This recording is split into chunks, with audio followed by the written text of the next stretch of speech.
성경을 통해 하나님은 우리에게 자신을 낮추라고 말씀하십니다. 겸손히 살라고 자주 말씀하세요. 우리가 함께 읽은 본문 말씀 전에 위치하고 있는 6절에 보면 교만한 자와 겸손한 자를 대하시는 하나님의 입장에 이렇게 기록을 하고 있습니다. 하나님이 교만한 자를 물리치시고 겸손한 자에게 은혜를 주신다. 그뿐 아니라 10절에 보면 주 앞에서 자신을 낮추라. 그리하면 주께서 너희를 높이시리라. 야고보는 겸손이 얼마나 중요한지에 대해서 이야기를 하고 있습니다. 특히 하나님 앞에서 삶을 살고 있다라고 생각하는 사람들에게 있어 겸손은 어떤 의미이고 또 얼마나 중요한 가치를 지니고 있는지에 대해서 설명을 하고 있어요. 또한 그는 우리가 좀 전에 함께 읽었던 11절에서부터 17절에는 하나님 앞에서 자신을 낮추는 길에 대해서 설명을 하고 있습니다. 여기서 그는 두 가지 구체적인 경우를 들어서 이제 설명을 하고 있는데, 하나는 사람과의 관계, 다른 하나는 하나님과의 관계에서 이야기를 합니다. 사람과의 관계에서 겸손을 말할 때는 나는 다른 사람에 대해서 겸손한 마음을 가져야 한다라는 거예요. 그런가 하면 하나님과의 관계에서 겸손을 말할 때는 미래에 대한 계획을 세우는 과정에서 겸손해야 된다라고 얘기를 합니다. 그렇다면 본문을 통해서 사람과의 관계에서 자신을 낮추는 사람이 보여야 할 모습은 어떤 모습일까요? 여러분들 한번 따라해 보시겠습니까? 남을 비방하거나 판단하지 말아야 한다. 네, 남을 비방하거나 판단하지 말아야 한다. 야고보는 다른 사람과의 관계에 있어서 어떻게 해야 하는가에 대해서 이렇게 얘기를 합니다. 형제들아, 서로 비방하지 말라. 형제를 비방하는 자나 형제를 판단하는 자는 그 율법을 비방하고 율법을 판단하는 것이라. 내가 만일 율법을 판단하면 율법의 준행자가 아니요 재판관이로다. 야고보는 말합니다. 다른 사람을 비방하고 판단하는 것은 교만의 증거라고요. 왜냐하면 교만하기 때문에 다른 사람을 비방하고 판단한다는 겁니다. 우리 믿는 사람들을 비방해서는, 다른 사람을 비방해서는 안 됩니다. 왜냐하면 이 비방은 사탄이 하는 일이기 때문에 그렇습니다. 요한계시록 보면 사탄을 여러분들 뭐라고 얘기를 합니까? 사탄을 가리켜서 형제를 참수하는 자, 그렇게 얘기를 합니다. 그 구체적인 장면이 여러분들 어디에 나옵니까? 욥기에 나오죠. 욥기에 보면 욥을 사탄이 참수하는 장면이 바로 그런 경우라는 겁니다. 우리가 다른 사람을 비판하고 험담하면, 즉 비방하면 사탄이 하는 그 짓을 우리가 대신하게 된다는 거예요. 그렇기 때문에 우리는 다른 사람을 비방해서는 안 된다라는 것입니다. 리빙스톤이, 여러분 잘 아시는 리빙스톤이 아프리카에 이제 선교사로 이제 선교 사역을 이제 하러 갔을 때에 아직 살 집이 준비가 되지 않은 상태였기 때문에 아내를 이제 고생시키지 않으려고 집이 준비될 때까지 안전한 곳에 그렇게 있게 합니다. 근데 사람들이 이걸 보고는 이제 수군거리기 시작하는 거예요. 리빙스톤과 그의 아내가 사이가 좋지 않아서 서로 떨어져 산다느니, 리빙스톤의 아내가 헌신이 안 되어 있어서 고생을 하지 않으려고 한다느니, 그런 말들을 하면서 내막을 전혀 모르는 사람들이 그와 그의 부인을 그렇게 비방하기 시작합니다.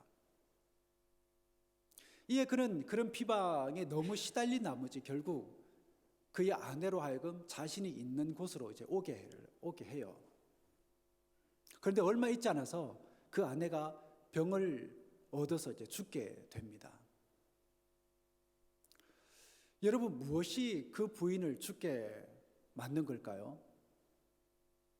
누가 그 부인을 죽게 만든 겁니까?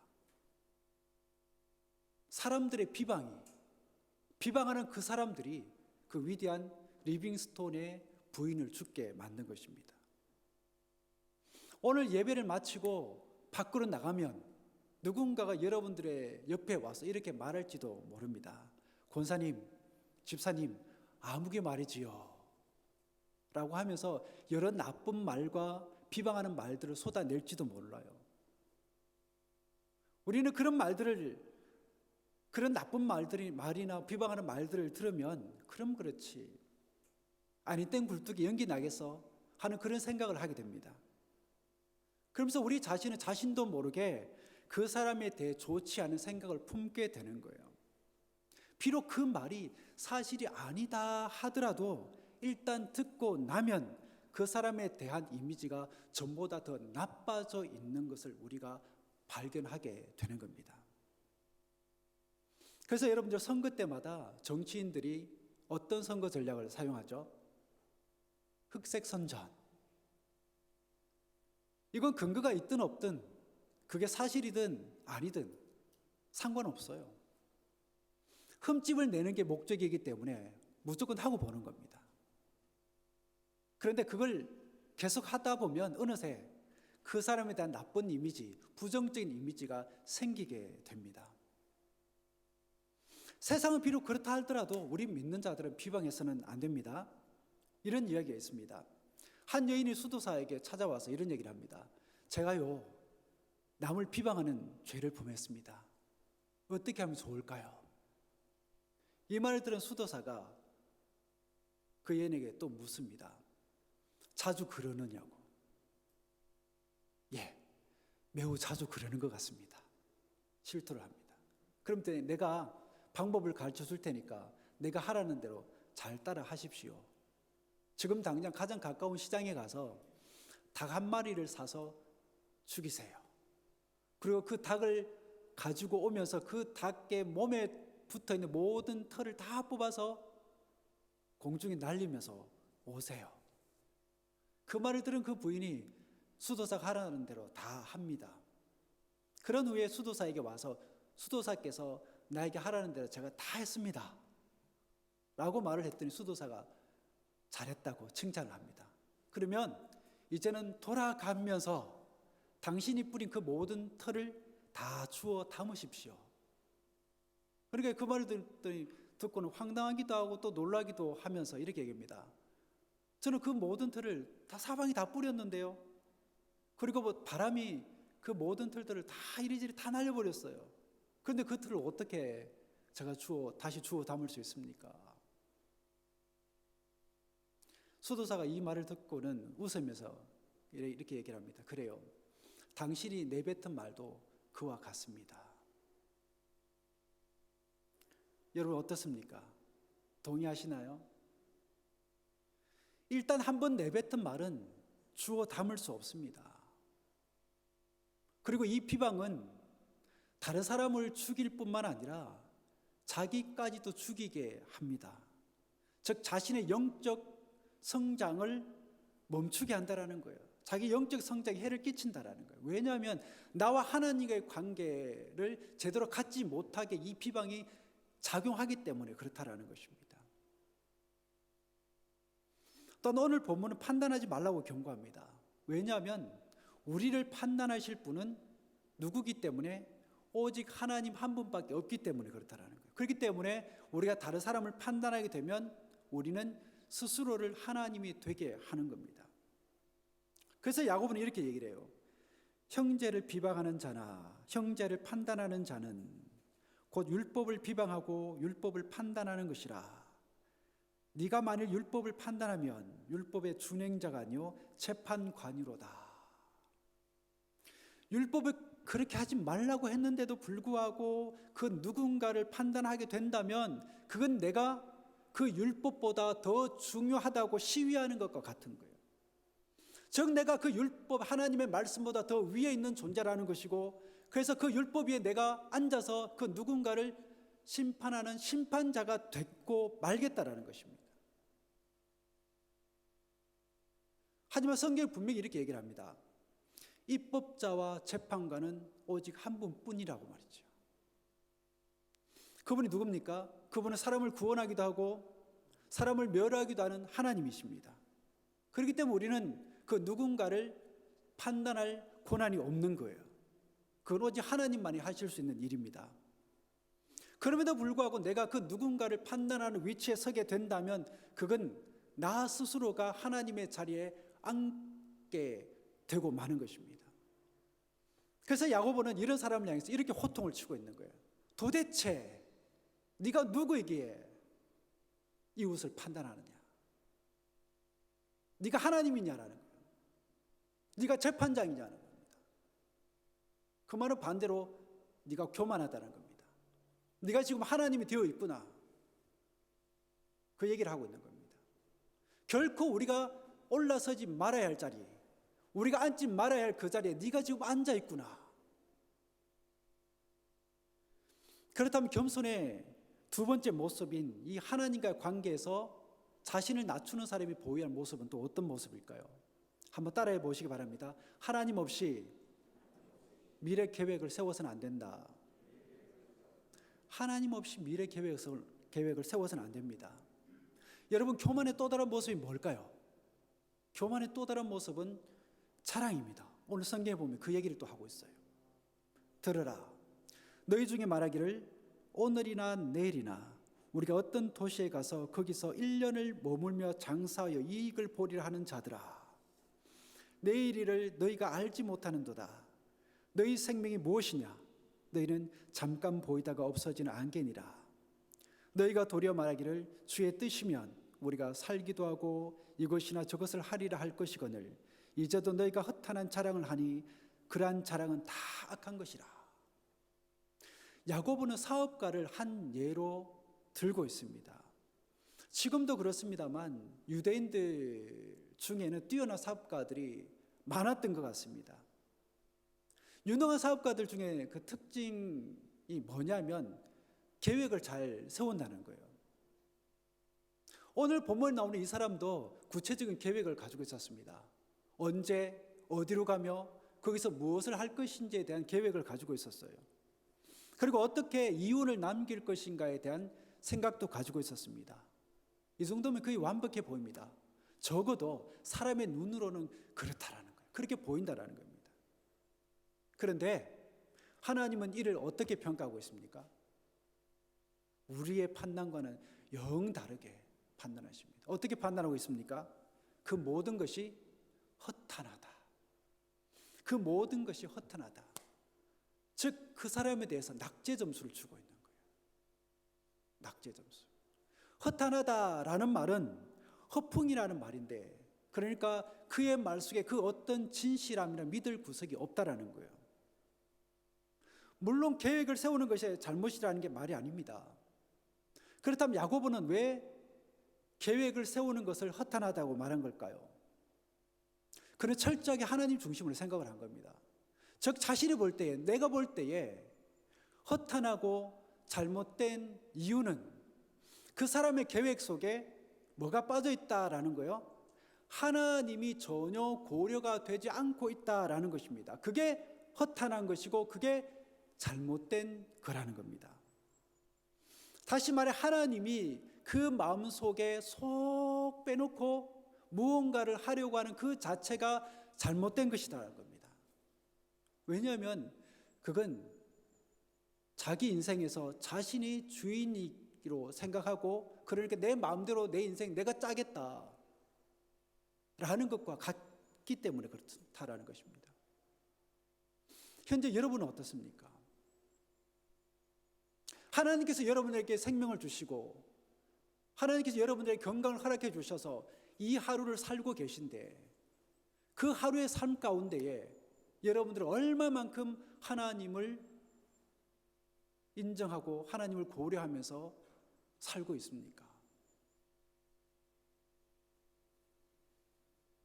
잠언 16장 1절에 보면 이렇게 얘기를 합니다. 마음의 경영 사람에게 있어도 말의 응답은 여호와께로부터 나오느니라. 그런가 하면 잠언 16장 9절은 사람이 마음으로 자기의 길을 계획할지라도 그 걸음을 인도하시는 이는 여호와시니라. 즉 계획은 사람이 할 수는 있지만 그 일의 결과, 그 일의 성취는 누구에게 달려있다고요? 전적으로 하나님께 달려있다라는 것입니다. 그런데도 많은 사람들은 그 인생을 자기 뜻대로, 자기 계획대로 할 수 있다고 착각을 하고는 하나님을 고려의 대상으로 생각하지 않고 있습니다. 그렇다면 어떻게 해야 될까요? 미래의 계획을 세우는 데 있어서 어떻게 해야 할까요?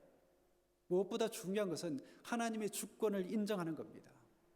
하나님의 주권을 인정하는 거예요. 여러분, 우리의 인생을 붙들고 계신 분이 누굴까요? 여러분의 인생을 붙들고 있는 존재가 누구라고 생각하십니까? 우리의 모든 생사화복을 주관하고 계신 분이 누구입니까? 우리가 아무리 멋들어진 계획을 세워 놓아도 그분이 인정하지 않으면 아무것도 아닌 거예요. 그러면 그 시작부터, 그 기초부터 새로 세워야 되는 겁니다. 누가복음 12장에 보면 한 부자가 나오는데 그는 정말 열심히 그리고 성실히 일을 했습니다. 그래서 많은 수확을 거두게 되지요.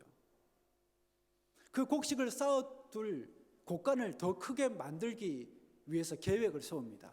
다시 말해서 사업을 크게 확장할 계획을 세운 것이지요. 하지만 그는 지금 자신이 하고 있는 일에 하나님을 속 빼놓고 계획을 세웁니다.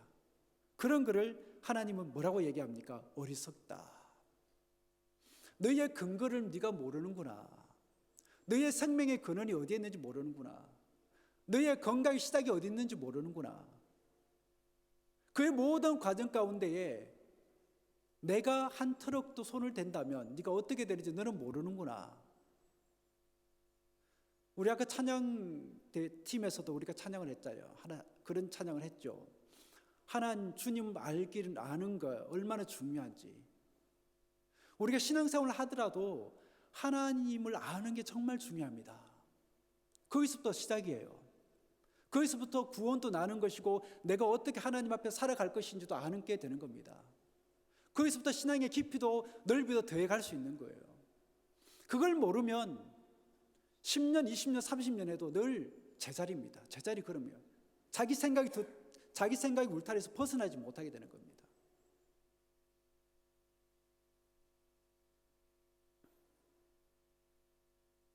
그래서 하나님은 그 사람에게 이렇게 얘기를 합니다.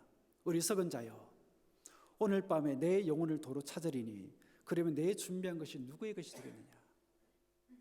우리는 이 부분을 너무나 잘 모르고 살아갑니다. 이 부분을 너무나 무던하게 살아가요. 그저 그냥 사니까 사는 거구나. 나의 영혼을 붙들고 계신 분 하나님이라는 것을 모르고 늘 사니까 그냥 이 생명도 내일 주어지겠지 그렇게 살아가는 거예요.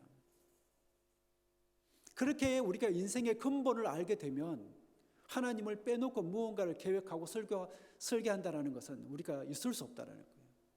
여러분들 마음 가운데서 오늘 우리가 예배하는 이 시간을 통해서 우리가 무엇을 회복해야 되고 무엇을 찾아야 되느냐, 잃어버린 그 신앙의 뿌리, 우리 삶의 뿌리를 찾아 나가야 되는 거예요. 우리 주님께서 우리에게 생명을 주신 이 고난 주간에 한 주간을 살아가면서 여러분들 마음 가운데 뭐를 회복하기를 원하는 겁니까?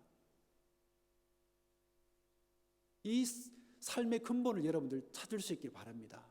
하나님을 회복하기를 원합니다.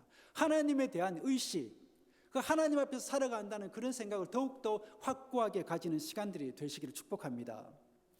여러분이 보시기에 부자의 가장 큰 실수가 뭐라고 생각하십니까?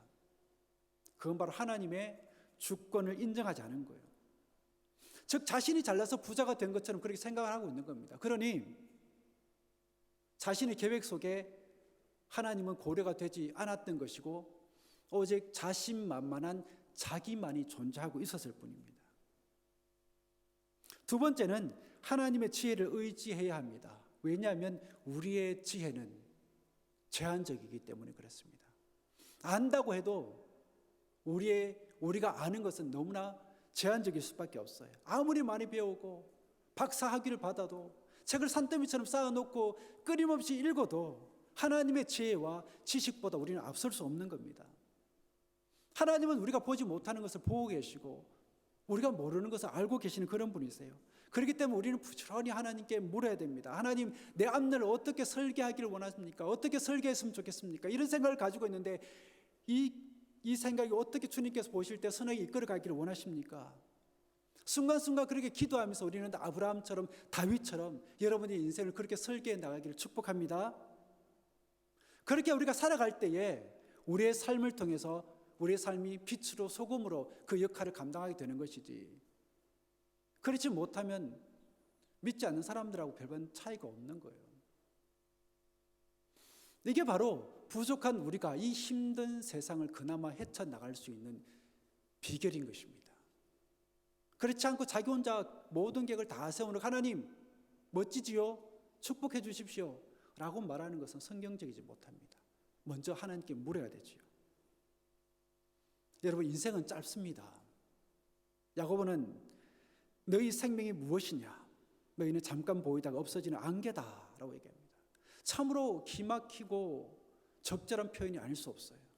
아침에 그렇게도 자욱하던 안개가 해가 뜨면 금방 사라지듯이 우리의 인생이 그렇다라는 거예요.